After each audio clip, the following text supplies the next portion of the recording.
we are not prepared. We are not on course to be prepared in any reasonable time window. There's no plan. Progress in AI capabilities is running vastly ahead of progress in AI alignment and even progress in understanding what the hell is going on in these systems. If we actually do this, we are all going to die.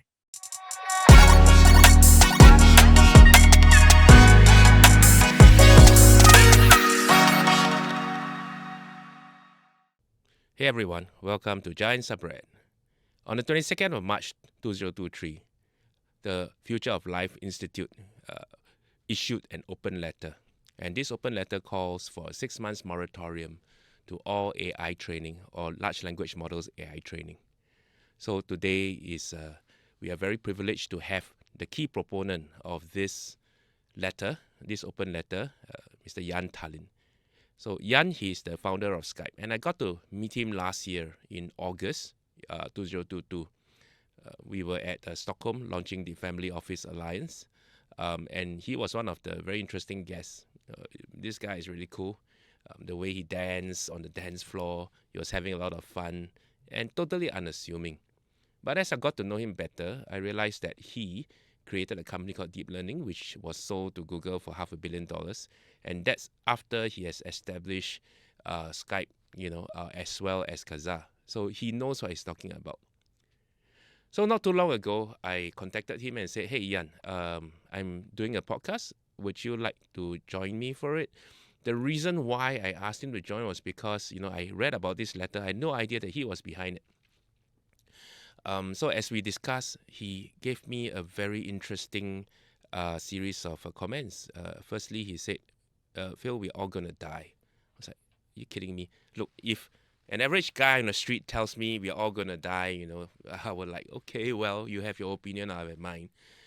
But if a multi-billionaire tells me that we're all going to die, and he created perhaps one of the world's first AI systems that passed the Turing test, which is basically the test that makes you realize that you can't differentiate between a human being or a machine, then I would be very concerned. I mean, he is one of the forerunners of this space. So, and I asked him, well, how many people have signed this letter? Because, in all the news reports, it says 1,000 people have signed. He said, no, Philip, we are now at 50,000. And I looked at his website. It listed 27,565. So I said, what's the discrepancy? And he said, well, we have, not enough staff and time to vet everybody at this moment, but we are doing so. Well, if 50,000 of the best and brightest in the world feel that the threat of AI to society is going to be major, and in fact is an existential threat, meaning it could very well destroy human civilization, and it is as impactful as, the nuclear bomb, for instance, then what would be the implications of that? So I decided to invite him to our podcast and let him share his views. Now, just to set the stage, I think that in all possibility and all probability, for the world's largest companies such as OpenAI and Google and everybody else to kind of stop training their large language models, it's going to be extremely difficult. But I think Jan's objective is that what this should trigger is a conversation to start an ethical and regulatory guardrail discussions on how AI can be managed on all aspects of life. The simple thinking here is this: human cloning, was kind of like stopped in its tracks, by convention. Can advance AI to pursue that level of intelligence and control on our lives using AI? Should that be something, and could that be something that is also following the same path as human cloning, for instance? It's going to be a difficult challenge, and as what Jan says, each and every one of us need to play our part in our small circle of influence and see what we can do. So this is going to be a conversation with him along those lines. So look forward to that. Good evening, everyone. Thank you and welcome to the very first ever podcast, GAiNTS ARE BREAD. We are shooting tonight from PSP Academy over here in Singapore. And my name is Philip. and I'm from Grid Synergy. I'm very glad today we have a tremendous, well-qualified guest to discuss this topic. Okay, but before we start, just to share, GAiNTS ARE BREAD is something that we came up with because we feel that there's an urgent need to look at challenges as fuel for AI-driven learning. We believe that with AI coming on board, expediting the whole process and understanding of learning is going to be very different, and it's very important for us as human beings to learn who we are, what we are, and then also to learn faster and better as well. Okay, today with us is Mr. Jan Talin and Dr. Melin Tan. Okay, so Jan is a co-founder for the Future of Life Institute. He has dedicated his life and his wealth to promoting the study of existential risk to humanity. Of course, he started with Skype and Kazaa and many other such amazing applications that change all our lives. And Dr. Tan Melin, she is the Assistant Dean at the Singapore Institute of Management. Among other things, she is now looking at how ChatGPT and other AI applications would help the university in the school process and also in teaching. Okay, also in the studio is my colleague, Ms. Pavin Banu, who is a master's in chemistry, and she's going to talk to us a bit about learning as well. Okay, so some quick house rules. Please feel free to interact with each other. This is a pretty much a closed invitation. So everyone in this group is of experience as a concerned parent or relevant to education. Do mute your phone and ask questions on the chat so that we can answer them later. Okay. Before we start, I'd just like to share some common terms that are being used in for those of us who are not so familiar with AI. Sorry to take off my earphones because there was a real echo and couldn't concentrate. Okay, so AGI, which means AI or artificial general intelligence, basically is AI with human-like features and cognitive abilities, and it could become too intelligent and threaten humanity. And this is something which I think later Ian will talk to us about. Singularity is a point where AI surpasses human intelligence, leading to serious unintended consequences. Okay. Potential autonomous weapons. At the beginning of this segment, what you saw was a fork in ChatGPT. Basically, some people were experimenting with how ChatGPT can research about the destruction of human beings. And indeed, not only did ChatGPT do such a research, but it also connected and started tweeting what it has found. And it had a very dim view of humanity, but it's very interesting. But this is basically the very first inkling of autonomous weapons, perhaps.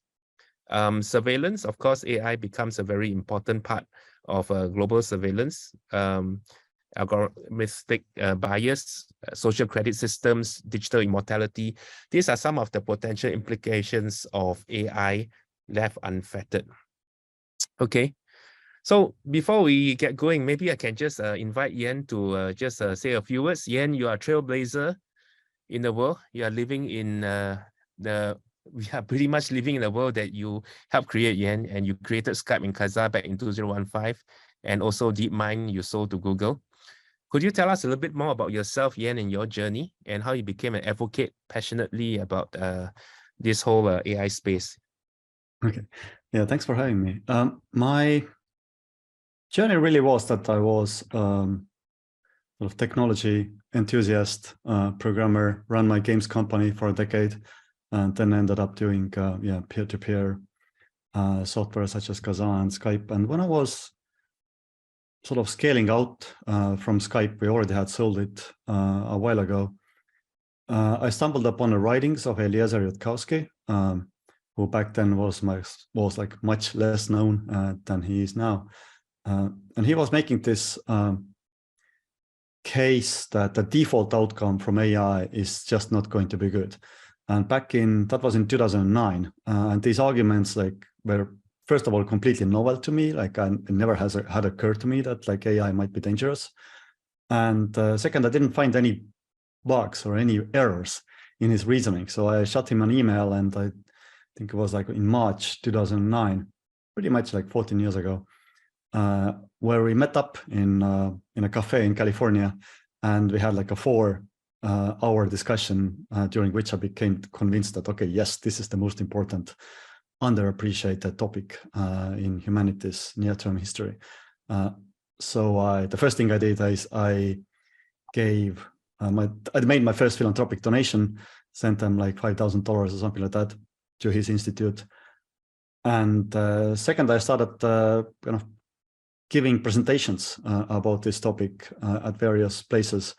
And as a direct result, both the Cambridge Center for the Study of Existential Risk at the Cambridge University, as well as Future of Life Institute, got started, because both my co-founders there were like, yeah, they were familiar with these arguments, but like they never had heard these arguments from someone who was basically has experience building software and is not just like some philosopher in the corner, right?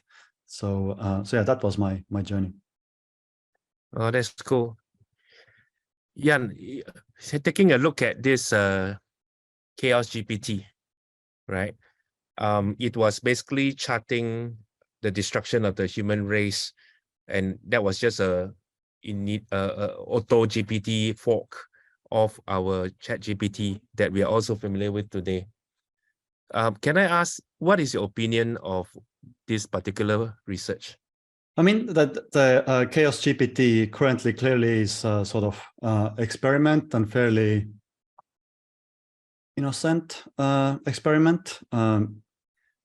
It's more like a game, but like it's really important to realize that like everything in this video was not, the text you see in this video was not scripted by humans. This really is a machine that you're witnessing. And like the reason why this is a game, the only reason why this is a game at this point, is that this machine is not very competent.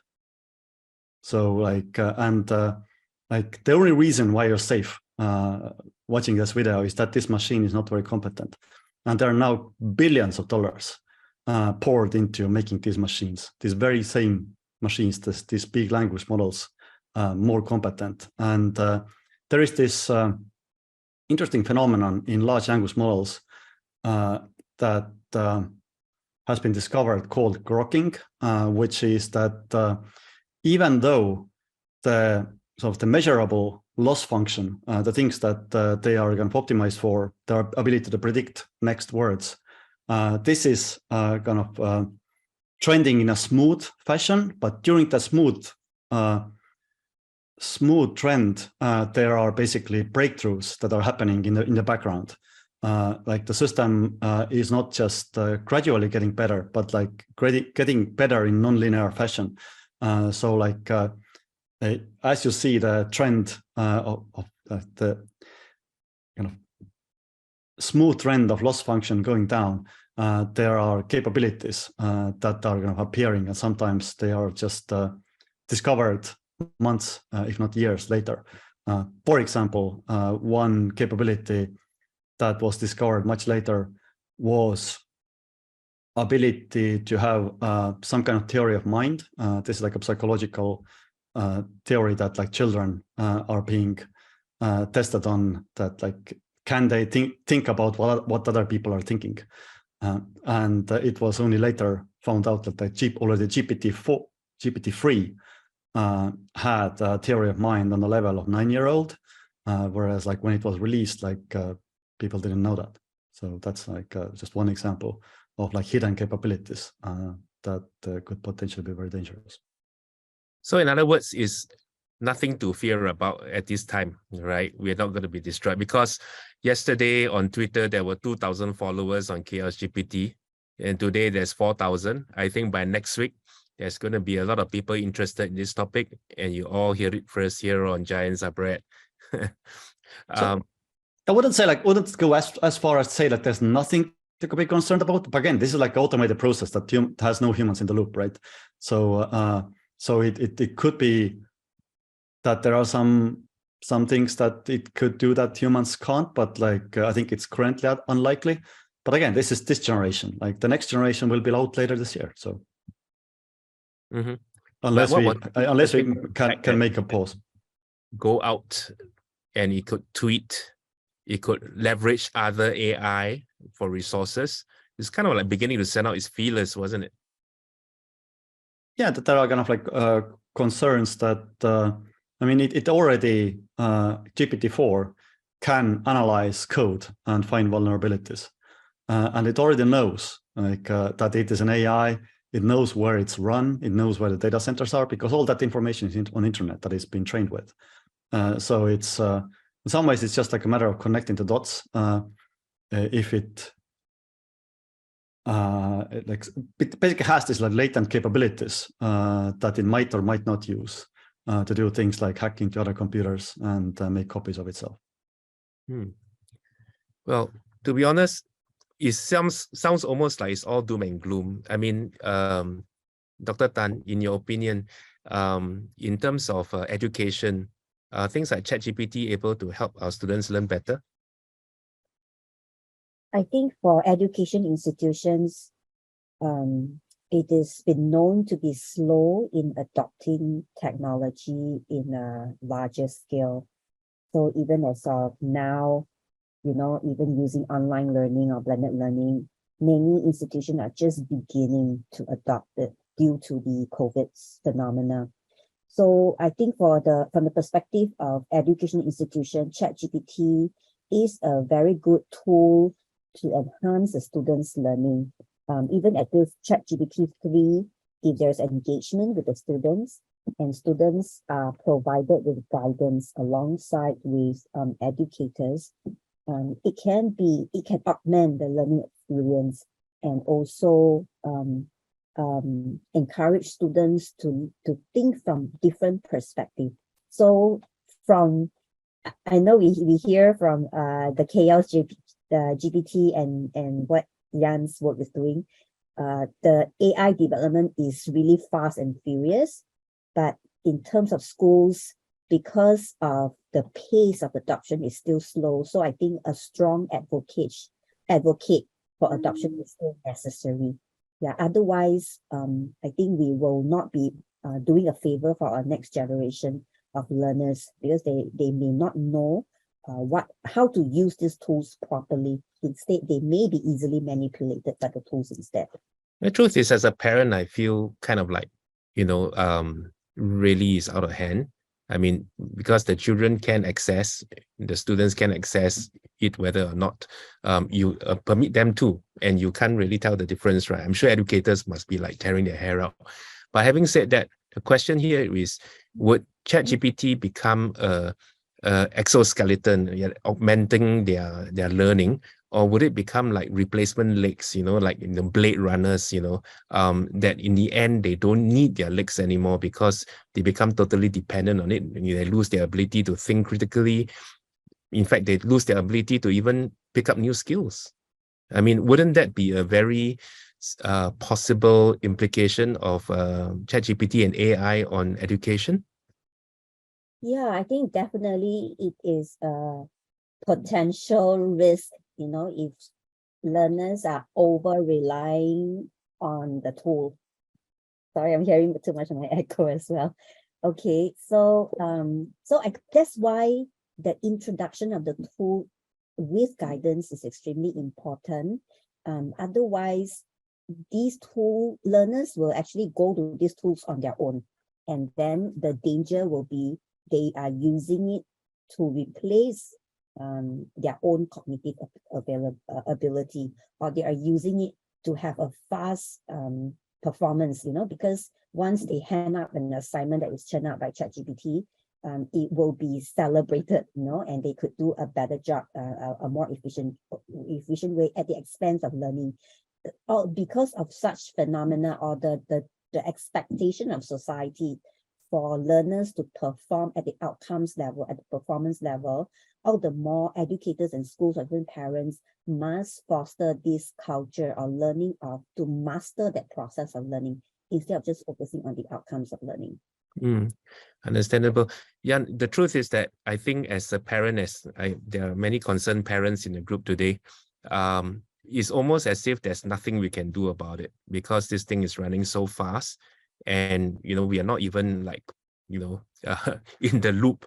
I think that's why the response to coming to hear you out is amazing. The truth of the matter is that you and the Future of Life Institute organized what turned out to be a major movement globally, because everybody, like 1,000 people at first signed up, including Elon Musk and Steve Wozniak, to this halt moratorium 6 months, on AI research. And as you were saying yesterday in our discussion, more than 5,000 people have now signed up, many of them thought leaders and eminent leaders around the world.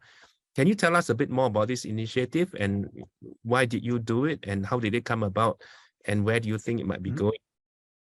So it's actually 50,000 that we currently have. Sorry. Yeah. So, and also like we are not calling for like pause on AI research. We're calling for particular pause and postponing of this like large scale AI experiments, where basically what happened was that in 2017 there was a concrete paper by Google Brain called Transformers, Attention is All You Need, that gave basically like a short recipe for how can you turn computing power into uncontrollable minds. So what's currently happening, like this, for decades we have had this kind of field of AI research that has been sort of diverse, and people have been, some of them have been focused on language, some of them have been focused on vision, etc., or voice generation, or voice understanding. And now like everything else is kind of brushed aside, and what we have is this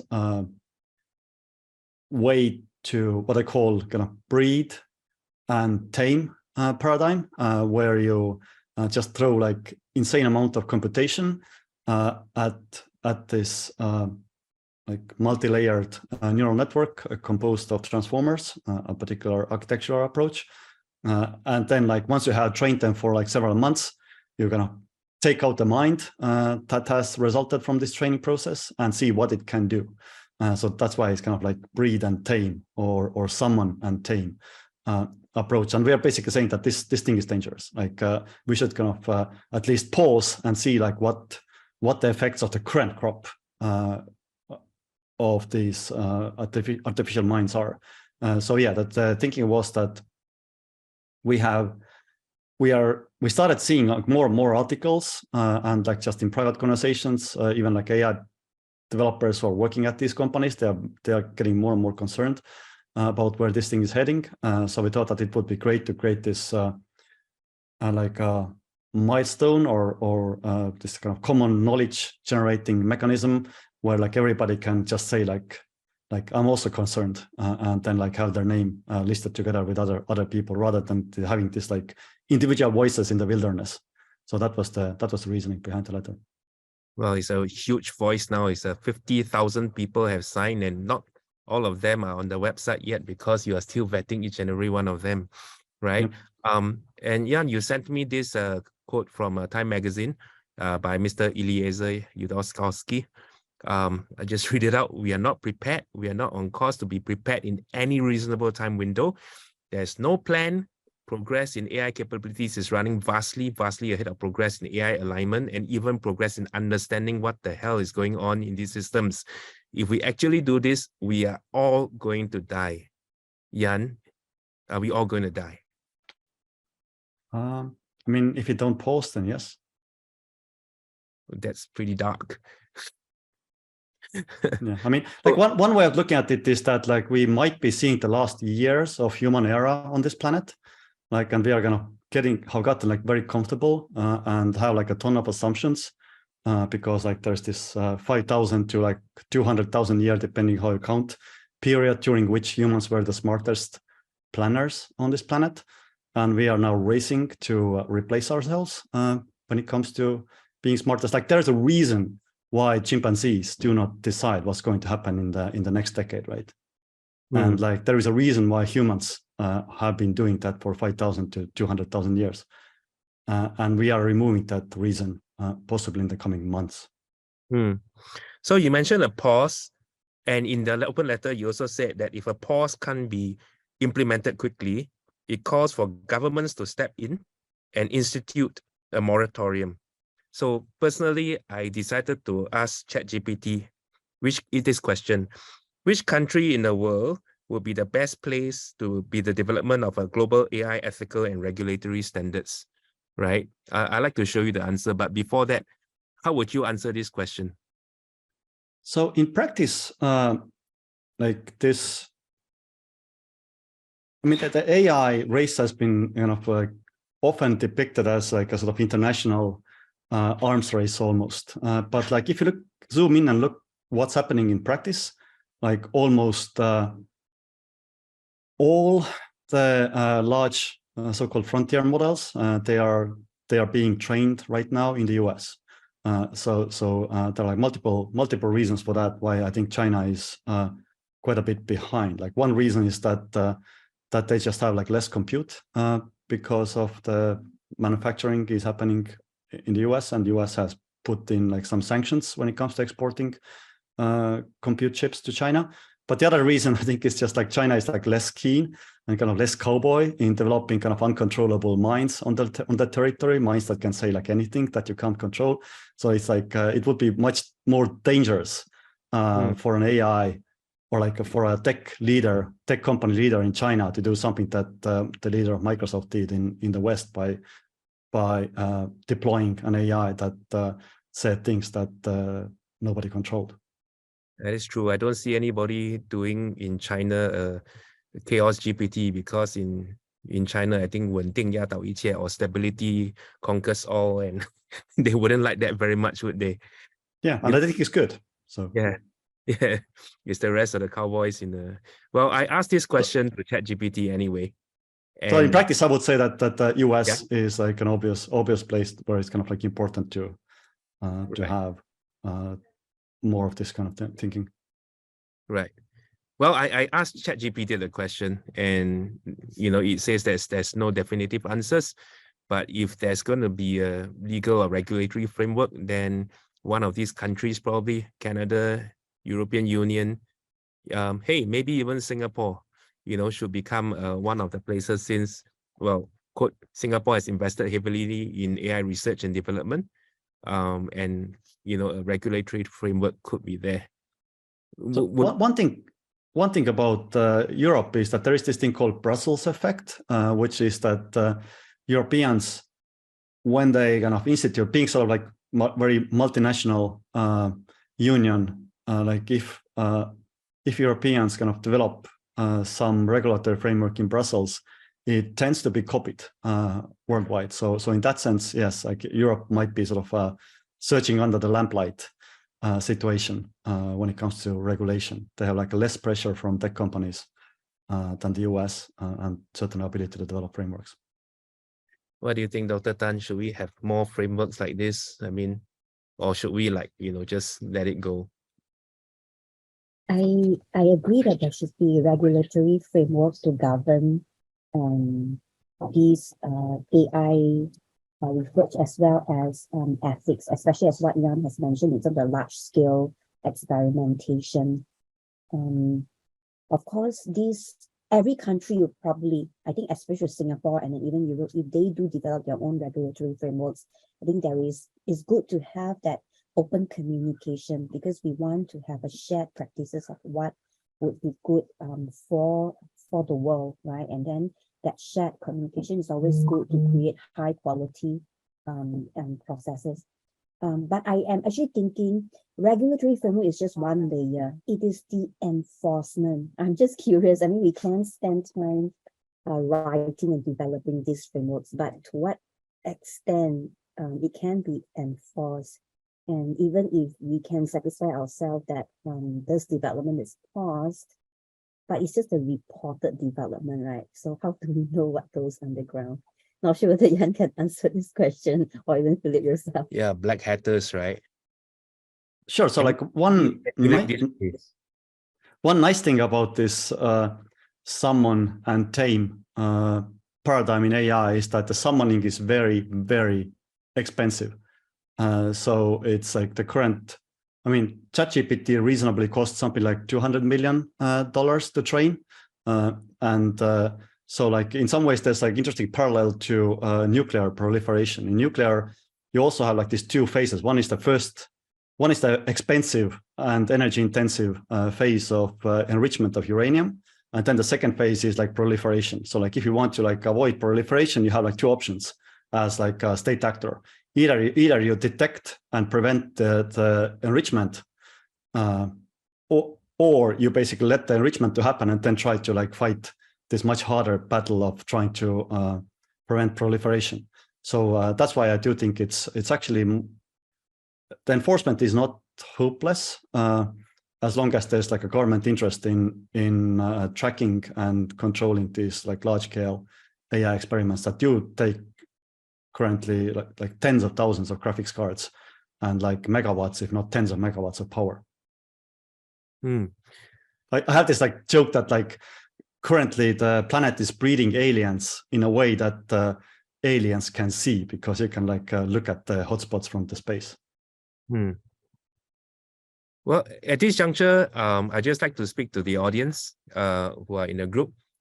Please feel free to switch on your video.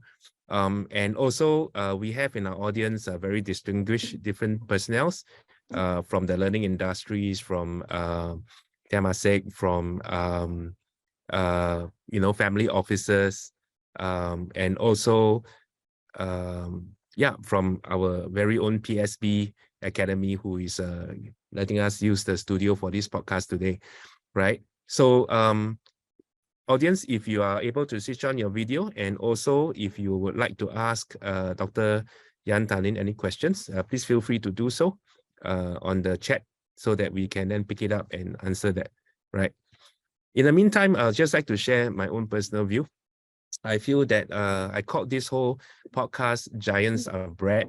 The reason is because when a huge problem faces us, and we apply learning to it, I think that challenge becomes fuel for our growth. You know, that the spirit of human learning is expedited when we apply our brains to issues. The last few weeks has been a ridiculous steep learning curve on AI for me. You know, there's so much information coming out, so much to digest, and so much to really pick up on. And I'm beginning to realize that, wow, this space is not just about opportunities, it's about a real and serious present danger and threat. I'm so blessed that I managed to connect with Jan to have this talk tonight. And I would really like to say that this could hopefully be a start of a relationship where Singapore become part and parcel of this movement that you are doing, so that we can also do our part to educate the rest of our fellow citizens and also citizens of the world regarding both the threat and opportunities of AI. Jan, in your opinion, how and what could we do as ordinary citizens of the world, confronted with such things that are being carried out in the deep dark servers of the United States, but and Europe, but not very much perhaps. We sometimes feel a sense of powerlessness. Yeah, I mean, it depends on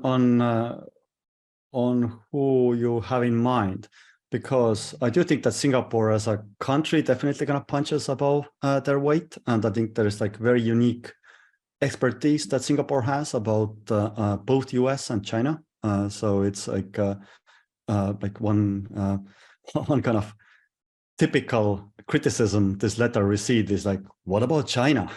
And like I think Singapore might be like interesting kind of government player when it comes to having a very good answer to that question, to make sure that there is like international facilitate some kind of international regime when it comes to actually controlling and perhaps banning those large-scale AI experiments. So that's for one thing. When it comes to like kind of ordinary people, I think it's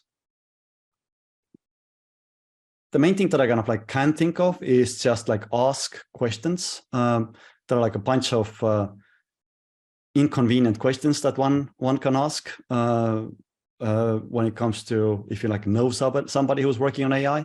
Like there's like unfortunate incentive in AI development for people to not look at the risks and not think about them.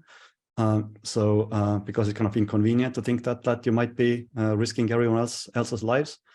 But I think it's important to just call out this. So like if people are like over dismissive about the risks of AI, just like this, like FLI is currently like putting together like a list of questions that one can ask, and that will kind of hopefully kind of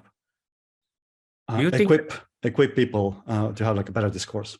Do you think in the meantime, we should be actually also gearing up and learning to harness AI? Like, for instance, one of the questions I think Jonathan asked is, what are the 3 best opportunities that new developments of AI present that organizations get? I mean, in the audience today, there are people who represent our social part, you know, not just charities, but they represent vast numbers of families, fathers, Brian, volunteers, you know, Melissa, and also Albert, who is very much involved in our social service and support sector, right? We have talked about education. How about this particular sector? How can AI, for instance, be used for good and not just for the nefarious purposes that is being used today?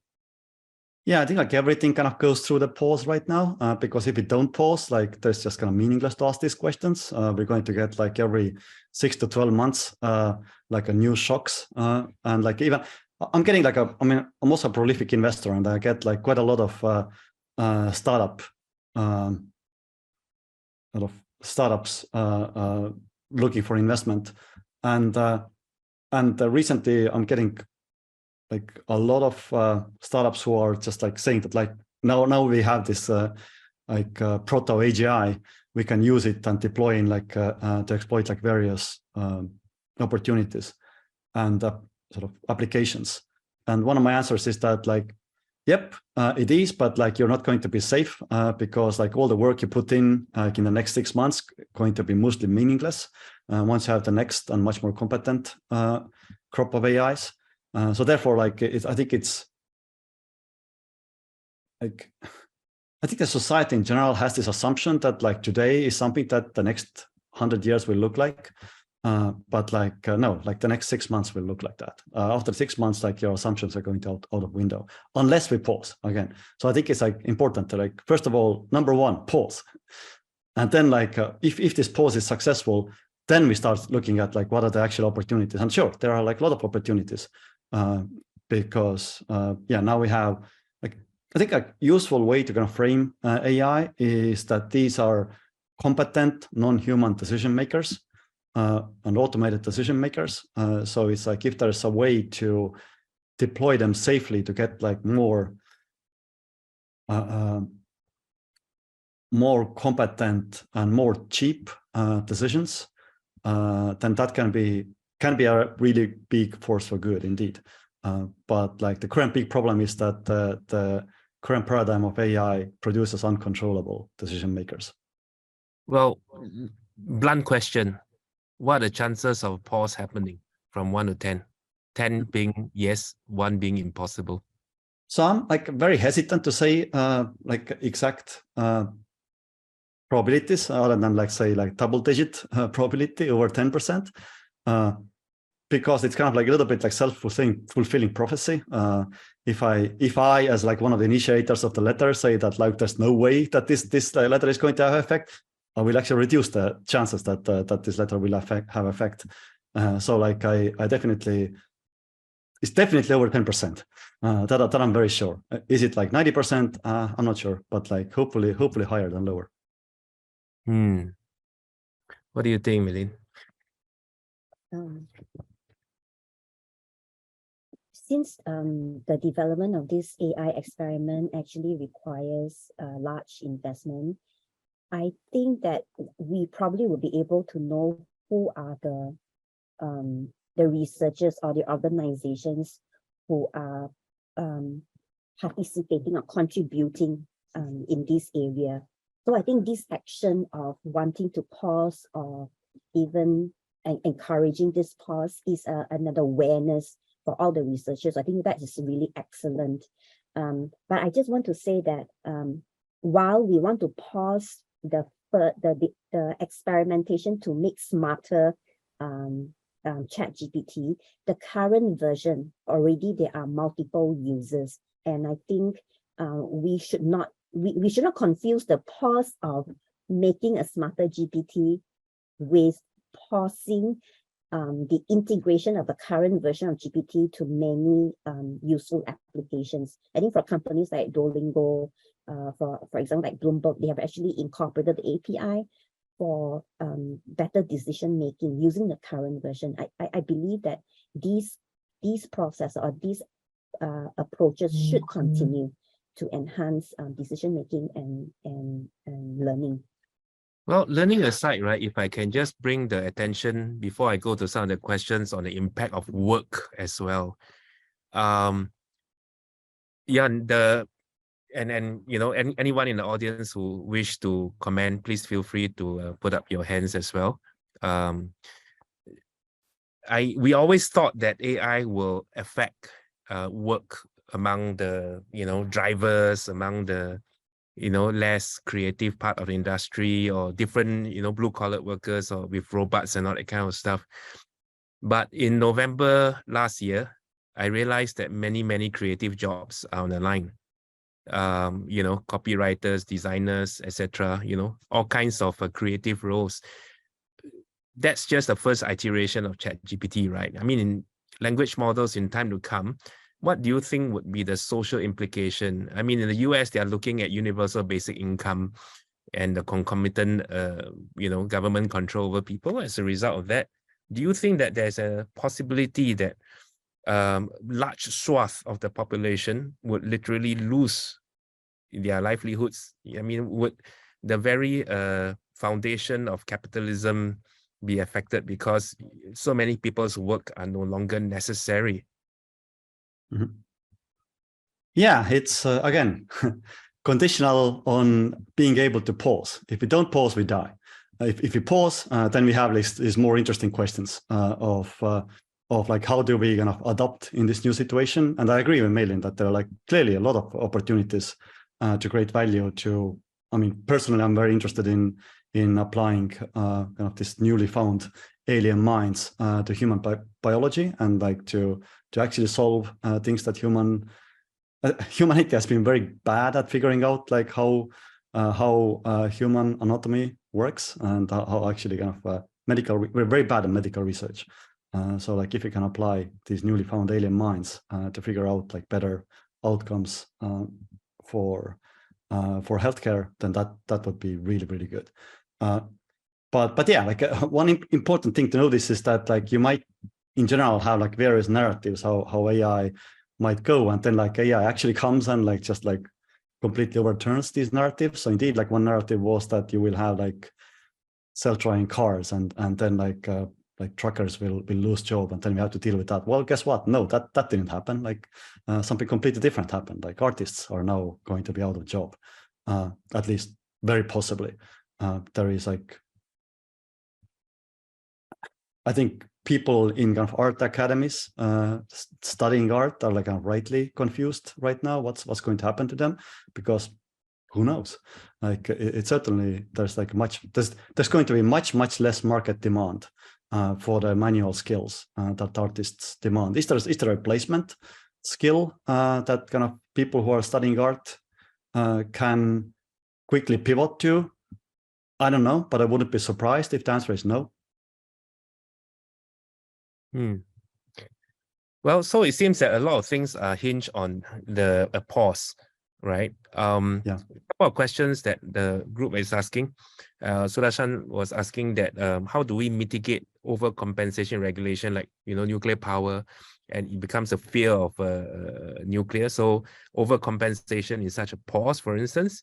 And separately, you know, is there, instead of such pauses, you know, could we be actually incentivizing, you know, proper research into the right area? I mean, I guess this is a question that in the event that a pause doesn't happen, you know, then, you know, is there any other tools available at humankind's disposal? Yeah.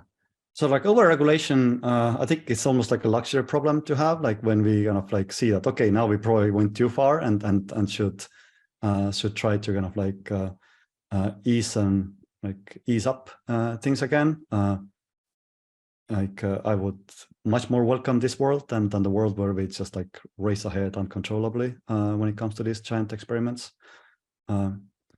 But yeah, I agree that in nuclear power, that was like a actual negative outcome from the public concern. So like I wouldn't dismiss it as a concern, but I think it's a concern that is like definitely like a second order. The first order is like survive.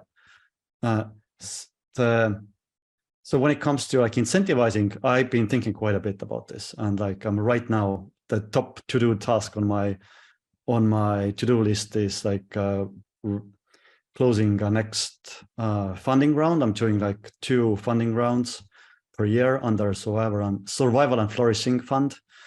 And like last round, we had like over 100 applicants that we're going to fund that are trying to do things like AI alignment. Like one really unfortunate, have had discussions about like things like prizes, for example. Can we put out prizes for like unsolved problems in AI alignment? Like, and the main problem with like putting out prizes is that AI alignment and like control techniques are dual use. So like if somebody figures out a really clever way to do what's known, for example, a mechanistic interpretability, which means like it's like a digital neuroscience. You take like a trained AI and you cut it up and look like what's happening in the neural network. And there's like it's fascinating field of research, and like it's kind of yielding results every day. But like if you would put out like some concrete prizes, big prizes for figuring out how neural networks work, well, guess what? Like the next day, some discovery happens. It like the labs will just like put it to use to make the training runs more efficient. So like it's kind of like unclear how to do it in a way that only supports the safety and doesn't support the capabilities. Okay. Hey, Mark Jackson, you asked a question. You want to just articulate it? You can unmute yourself to ask the question. Seems like what we can do. Mr. Mark Jackson from Perth, Australia. Yeah. So what's stopping the moratorium at the moment, and what can we do to initiate it? More than what's being done at the moment. Who's stopping it? Is it Mr. God in the world says stop, or how can we initiate it? Yeah. So our hope was that like by demonstrating this like widespread support for such moratorium and combining it with like concerned voices within those AI companies themselves, we would get to some kind of like almost like a voluntary pause, because like currently the race doesn't happen between countries. It happens between like 3 or 4 labs like in the US.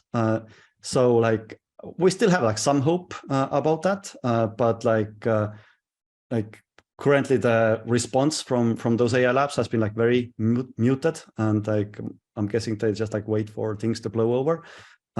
So like, yeah, the easy mode would have been like if the labs would have gone like, yep, that makes sense. Let's pause. The next step would be try to convince US government, because like, for example, Sundar Pichai, the head of Google, has said that this like letter gonna make sense from his perspective, but like he thought that like there definitely needs to be like a government intervention to actually kind of facilitate this pause. One reason that the lab, like in private discussions, the lab people say why it's difficult for them to coordinate to get a pause, to affect the pause, is like antitrust law. There is like a bunch of, I don't know how true it is, but like that's what I say, that it's kind of difficult for them to like even be in the same room and kind of like coordinate like industry self-regulation, because that can be framed as like some kind of trust, creating some kind of trust and like violating some antitrust laws in the US. So that's one reason why government. So like, yeah, if you could get like US government to intervene, that would like be a huge step forward. But it's still possible that we would get a kind of like voluntary pause. And after that, yeah, we need to think about international situation, because although I don't think the argument, what about China, is like a very valid argument at this point. But like when we're talking about like a few years down the road, then sure, it becomes more valid that we need like a international cooperation when it comes to constraining these large-scale experiments. And what could help us, get in touch with the American government to get them to put a stop, a pause? How can we make? I mean, we have 50,000 signatures now. We could get 500,000 in the next year. But does anything? Well, in the next couple of months, doesn't make any difference. I think there's only like so much that kind of like non-US citizens can do. But like one thing that could be done is kind of like influencing local governments, because they know people in the US, and like they kind of meet in various international fora. So that's like one. That's why I also like just a few weeks ago I was in Singapore talking to government people there, and like one of my messages was like, look, this is a serious issue. Singaporeans are in kind of like high regard when it comes to like government, intergovernment events and collaborations. So it's kind of valuable to have them informed about this problem. But this kind of generalizes to other governments as well, obviously. Well, Indira and Rifki and gang quite closely working with in Indonesia with the National Bank, etc. Indira, what do you think? Should you guys do something to get 200 million Indonesians aware about this problem that's going to hit soon? Hi everyone. Good evening. Yeah. So as the conversations are taking place, I find that a pause is useful because there is a lot of noise in this space. Just like there is a lot of noise when something new comes about. If you recall, when NFT, crypto come, there's so much noise. People are like, it's the next big thing and it's the next threat. I think there is a lot of noise. Yeah. And I think we need to start to critically think about what differentiates the chaff from the wheat. Yeah. So I myself try to, as an educator, right, I train young people right up to C-suite level. Yeah, and I find that when anything comes around, I will not be too quick to come to some evaluation until some concrete breakthroughs are made, achieved. Yeah.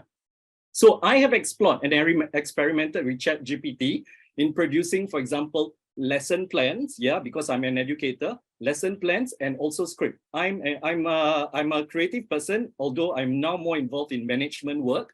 Yeah. I started off as a producer for national TV in Singapore called MediaCorp. Yeah, so script writing is very much of my skill. I would be one of this person who would start to think that, hey, my skill is in a threat. Yeah. However, 2 weeks ago, I actually wrote my own script for a program that is meant to be used for youth. Yeah. So I realized that. That's why I think it's very powerful to differentiate between what is chaff, what is wheat, right? Yeah. So I realized when I really focus and sat down and write my own script, giving the unique touches that it needs, I find that all this worry about ChatGPT is very immaterial. But when I also explore the other side of using ChatGPT to write a script, because I was so pressed for time, I realized it's a solution. Yeah. So I find that there is a lot of noise in the space, and I think we always need to be on top of systems or products out there. Yeah, because the NFTs will come. If you look at it now, the hype is gone. Crypto is this and that, and then you realize that it's and I'm not too sure whether this is also just another hype that is unnecessarily creating a lot of fear or a lot of worry. Yeah, but I think that sorry, hang on. Yeah, sorry. So when I just paused and worked on my script, I realized human power is still very commanding. Yeah, in the world today. No matter what you look, I don't think the Oscars is going to go out of business to produce their script writer or screenwriter. Neither is the where creative skill is really valued. I don't think it's going to go out of business soon, because I think at the end of the day, giants are bred, yeah, and also they will continue sustain and find ways to evolve and thrive. Okay. Despite hype and noise. Sorry. Thanks, Indira. Yeah. I think your point is well taken, that potentially this may not be that much of a disruptive as yet for the industry. But I think, Jan, you have looked at what is coming up, and you also have a deep insight into what could be possible, right, Jan? What would you say to someone who is coming from that background? Mhm. Yeah, I think I would say the same thing as I said earlier, that it's kind of important to not assume that the current state of affairs is the affairs that like will last for the next 100 years. No, this is like the next 6 months. And unless we get a pause, indeed, if we get a pause, then we do get like some time to absorb and like figure out what these things are good at, what humans are good at, how to kind of integrate. But like, again, if we don't get a pause, we're gonna get like a next 10x better minds. Then like I mean, there are already plans for like $1 billion experiments. After that, there will be $10 billion experiments, etc. And like it's, again, these are experiments that are breeding uncontrollable minds. So it's like, yeah, the argument is somewhat abstract at this stage still, but it's kind of like important to not assume that the current situation is like the new normal that we just have to live with. Like the current situation is just super temporary. Okay, cool. Maybe I can just leave the last 5 minutes to any brave soul who would like to share a thought. Keith, I see you raising your hand, literally. Yes. Hi, my name's Keith. And like Indira, I used to work in MediaCorp for many, many years. And I left them as a senior creative director. Sorry, short question because the time is short. Yes. So it's not so much a question, but I just wanted to share my experience and just echo what Jan was saying. When I left MediaCorp, I joined an Australian startup that was doing AI voices. And AI voices, when I joined them in November 2021, were still very rough. And so I assembled a team of engineers with the machine learning guys. And in 5 months, you could hear the difference, and the voices that we created became so organic and almost real. And you could do text to speech literally in minutes. And you could not tell, if you weren't listening carefully, how real the voices sounded. You could almost not distinguish it from a synthetic voice and a real voice in the context of, you know, a commercial, a short 30-second commercial. So I'd like to just echo what Jan is saying, that I think a pause is necessary, because as startups or as companies, corporations try to invest in the research, there's always the pressure for the shareholder, pressure to keep the jobs, pressure to you know, increase valuation, you know, to get more investment, to get the next series, Series A, Series B. That was definitely the pressure that we were facing, and that's why the advancement just, you know, leaps and bounds in months. It took the voices from, you know, very mechanical to very realistic, and that was like last year when I left the company in March. I've been monitoring, and a lot of other companies have actually taken even further leaps and bounds. And you see what Microsoft is doing, what with Val-E, and what you know, Adobe is doing with its Firefly, and even Canva with its AI. It's just building on a new platform, and it's no longer linear, exactly, you know, like what Jan predicted. So I think there is good reason to fear and be cautious, not to panic, but I think there is a need for a pause. Yeah, so just sharing my own experience being in that space. Cool. Thank you so much, Keith. Any final questions, burning thoughts? I think what you have said is basically what Jan has said. In 6 months, the whole landscape is going to be really, really different. And this is just the beginning tip of the iceberg, and we are seeing some tremendous changes, right? Without a pause, these changes may not necessarily be positive. Does that sum it up? Yeah. Yeah, I would.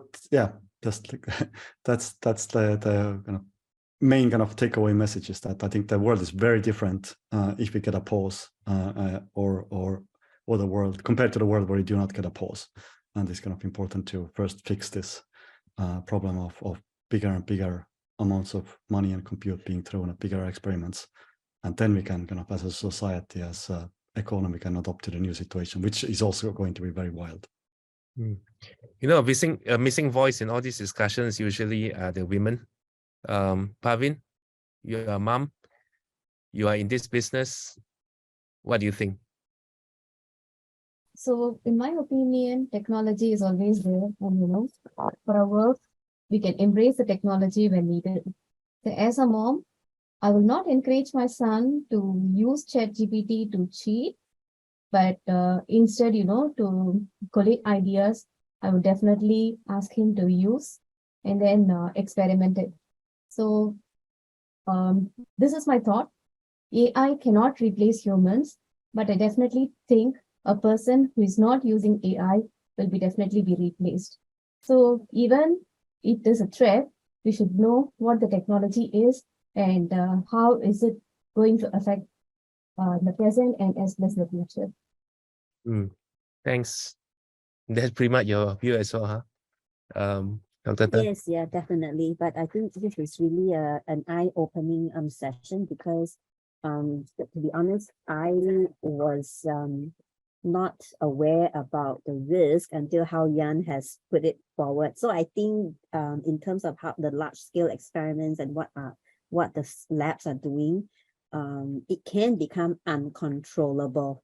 So if 6 months is the timeline, then I would like to think about what are the ways to ensure the awareness is there and pauses would be possible. Yeah, I mean, how do we make that happen? Awesome. I mean, personally, I always thought that giants are bread, but this piece of bread, we might all just choke on it together.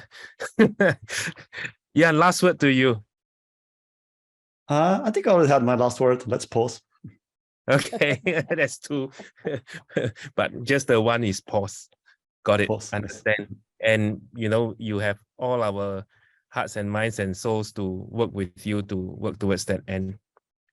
Thank you very much. Thank you everyone for being part of this session. It's the very first session of Giants Are Bread, and we hope that we can keep it going. Thank you, Jan, for joining us. Thank you. Bye.